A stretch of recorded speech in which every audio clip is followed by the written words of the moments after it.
আরে কি সর্বনাশে কাণ্ড! ও গিন্নি, ঘরের চাল তো দেখছি ফুটো। অনেকবারই তো বলেছি বর্ষা আসার আগে ঘরটা সারিয়ে নাও। তখন তো আমার কথা এই কান দিয়ে শুনে ও কান দিয়ে বের করেছো। এবার বোঝো ঠালা, সকাল থেকেই মুষলধারে বর্ষা শুরু হয়েছে। অল্প কটা চাল ছাড়া ঘরে আর কিচ্ছুটি নেই। ও সে পরে দেখা যাবে, আগে চারটে খেতে দাও দেখি। যদি এভাবে কিছুদিন বর্ষা পড়তে থাকে তবে তো বাজারের কোনো দোকানও খোলা থাকবে না। তখন কি করবে? কাল থেকে আকাশটা যখনই ছায়া দিয়েছে তখন থেকেই বলছি বাজার থেকে সবজি সহ প্রয়োজনীয় কিছু জিনিস নিয়ে এসো। তোমার তো সেদিকে কোনো কানই নেই। যাচ্ছি যাচ্ছি গিন্নি, আর বেশি বকাঝকা করো না। এই এক্ষুনি বের হলাম বলে। মিনা, রবি এরা কই? কি আনন্দ হচ্ছে রে দাদা, তাই না? কতদিন পর বৃষ্টিতে ভিজছি। হ্যাঁ রে বোন, আমার তো মনে হচ্ছে আজ সারাটা দিন বৃষ্টিতে ভিজি। আরে কি করছিসটা কি তোরা? বৃষ্টিতে ভিজলে তো তোদের জ্বর চলে আসবে। ওঠ ওঠ বলছি বৃষ্টির পানি থেকে। ও মা, আরেকটু ভিজি না মা। বৃষ্টির পানিতে ভিজতে কি মজা লাগছে। ভিজি না আরেকটু। দাদা রে, চল উঠে যাই, মা কিন্তু রেগে যাচ্ছে।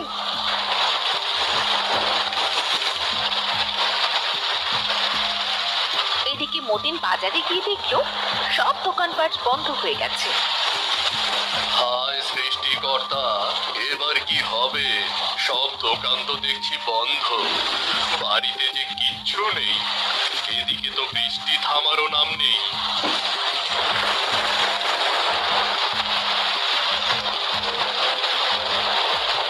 মতিন দাদে, তাই বৃষ্টি মাথায় এভাবে আনমনে হেঁটে এত কি ভাবছো গো দাদা তুমি?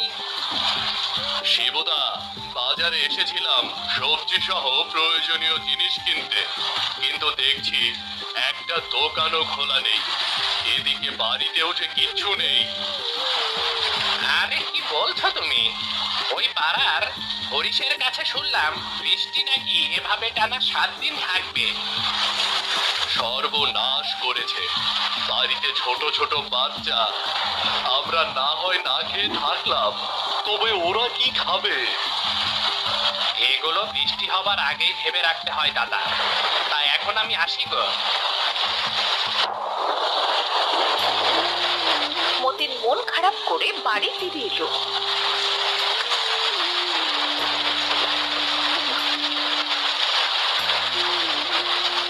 কি গো, মনটা অমন খারাপ কেন? বাজার সদাই কই? কিছুই তো নেই তোমার হাতে। গিন্নি, সব দোকান বন্ধ, বাজারের কোনো দোকান খোলা নেই। শুনলাম টানা 7 দিন ধরে বৃষ্টি হবে। এ কি অলক্ষণে কথা বলছো? এই 7 দিন না খেয়ে বাচ্চারা থাকবে কি করে? সব তোমার জন্য, তোমার আলসামির জন্যই আজ এই অবস্থা। কোনো কিছুতেই তোমার কোনো আগ্রহ নেই। ক্ষমা করে দাও গিন্নি, আসলে আমি বুঝতে পারিনি এমন ভারী বৃষ্টি শুরু হবে। ঘরে সামান্য কিছু চাল আর কিছু ডাল রয়েছে। আজকের দিনটা না হয় সেটা দিয়ে পার করলাম, কিন্তু বাকি 6 দিন? সেই দিনের মতো তারা চাল আর ডাল দিয়ে কোনো রকমে পার করলো। পরদিন যখন সকাল গড়িয়ে দুপুর গড়িয়ে রাত দিল, তখন বাচ্চারা বাবা মায়ের কাছে এসে বায়না করতে লাগলো। মা, ও মা, আমার খুব খিদে পেয়েছে মা, খেতে দাও না। তুমি তো বলেছিলে দুপুরে রান্না বসাবে, তবে এখনো কেন রান্না হয়নি? এখন তো রাত হয়ে গেছে মা। আমার সোনা মা, এখন তো খুব বৃষ্টি নেমেছে, রান্না করা যাচ্ছে না মা। তোমরা ঘুমাতে যাও, রান্না শেষ হলে ঠিক ডাকবো তোমাদের। ছোট ছোট বাচ্চাদের মুখে এখন কি করে খাবার তুলে দেব? হায় সৃষ্টিকর্তা, আমাদের রক্ষা করো।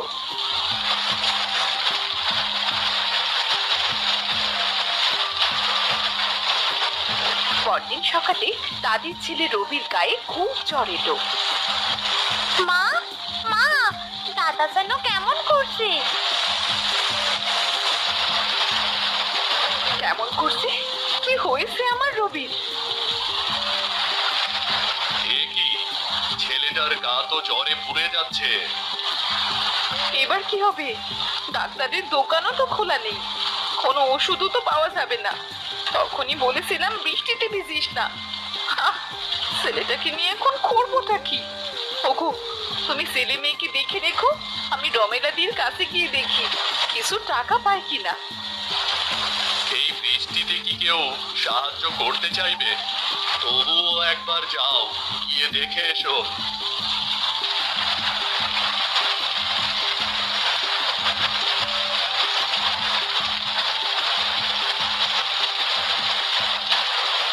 দিদি, ও দিদি, একটু বাইরে আসবে? আরে ময়না যে, তা তুমি এই বৃষ্টিতে ভিজছো কেন? ওপরে এসো, শরীর খারাপ করবে তো। দিদি, খুব বিপদে পড়ে এসেছি, ঘরে কিচ্ছু নেই, সাথে ছেলেটার গায়েও খুব জ্বর, আশপাশে দোকানপাট কিচ্ছু খোলা নেই। আমাদের ঘরেও তো খুব সামান্য আটা আছে, আমরাও খুব চিন্তায় আছি। তবুও তুমি একটু দাঁড়াও।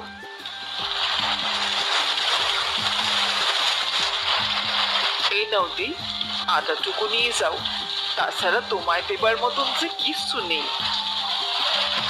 আর এই দুটো জ্বরের ওষুধ নিয়ে যাও, ছেলেকে খাইয়ে দিও। দেখো, সৃষ্টিকর্তা ঠিক মুখ তুলে তাকাবেন। তোমায় ধন্যবাদ দিদি, এই বিপদের দিনে তুমি সত্যি আমার অনেক বড় উপকার করলে। এবার আমি আসি গো দিদি।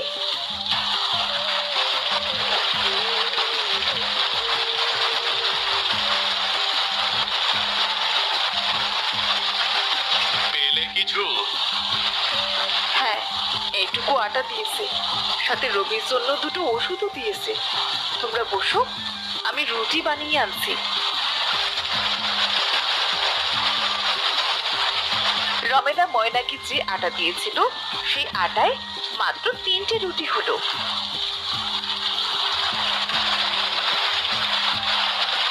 ওগো, মাত্র 3টে রুটি হয়েছে। যা হয়েছে বাচ্চাদের হলেই হলো, আমাদের কোনো রকমে পানি খেয়ে বার করলেই হবে, বুঝেছো?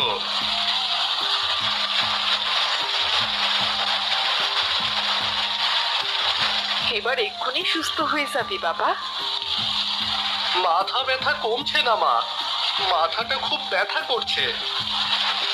আর একটু ধৈর্য ধরো বাবা, এক্ষুনি সুস্থ হয়ে যাবে।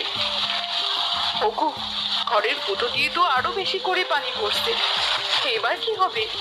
এভাবে পানি পড়লে তো ঘরের ভেতর পানি উঠে যাবে। এই বৃষ্টি মাথায় কি করব?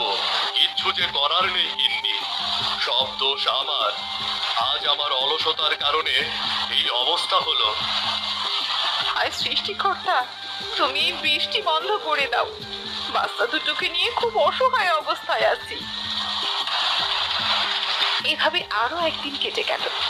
বাচ্চা দুটো খিদে ছটফট করতে করতে রাতে ঘুমিয়ে পড়লো। কাল ছেলে মেয়ে দুটো খাবার না পেলে মরে যাবে। কি করবো আমি? এদিকে ঘরের ভেতর পানি উঠে গেছে। সৃষ্টিকর্তা, রক্ষা করো আমাদের। আমি কাল সকালে যে কোনো একটা ব্যবস্থা করব, এখন ঘুমিয়ে পড়ো। পরদিন সকালে ময়না ঘুম থেকে উঠে দেখে বৃষ্টি একদম বন্ধ হয়ে গেছে, বাইরে রোদ উঠেছে। আমাদের ঘরে আর কোনো পানিও নেই, সব পানি নেমে গেছে। সত্যি বলছো? ওমা, তাই তো গিন্নি, সৃষ্টিকর্তা মনে হয় আমাদের ডাক শুনেছে। বাজারের ব্যাগটা দাও, আমি এক্ষুনি বাজার করে নিয়ে আসছি। মতিন তড়িঘড়ি করে বাজারের ব্যাগ নিয়ে বাড়ি থেকে বেরিয়ে পড়লো।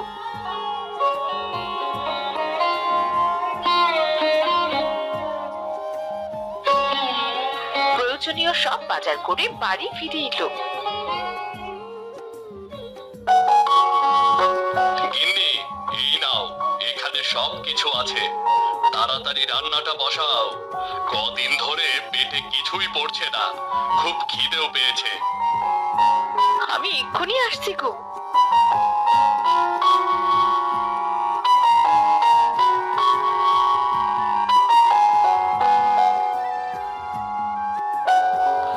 কতদিন পরে পেট ভরে খাবার খেলাম, গায়ে যেন আজ শক্তিটা ফিরে পেলাম। আহ একটা কথা খুব মনে পড়ছিল গো, বৃষ্টি সবার জন্য আনন্দের হয় না, আমাদের মতো মধ্যবিত্তদের জন্য তো মোটেও না। বৃষ্টির সময় আমাদের মতো মধ্যবিত্ত